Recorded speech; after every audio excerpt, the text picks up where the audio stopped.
This method can help answer key questions in the coating fields about the convenience and suitability of using superhydrophobic surfaces as anti-icing agents in real applications. The main advantage of these techniques is that it analyzes whether a given surface both prevents icing and is durable enough to resist the wearing conditions when the icing occurs.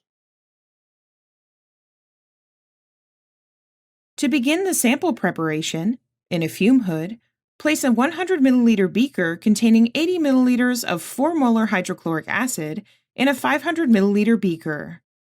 Fill another 500 milliliter beaker with ultra-pure water.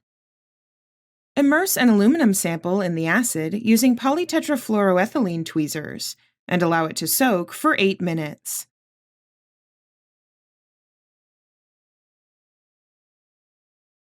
Then, quench the etched sample in ultra-pure water.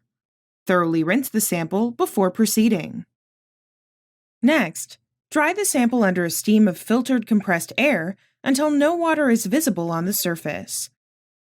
Lastly, dry the sample in an oven at 120 degrees Celsius for 10 minutes. To hydrophobize a sample by vapor phase silenization, first, plasma treat the sample with air plasma at 100 watts for 10 minutes. Then, immediately place the sample in a plastic petri dish and incline the sample slightly with a 20 to 200 microliter pipette tip. Apply 2 50 microliter drops of the silane about 1 centimeter from the sample.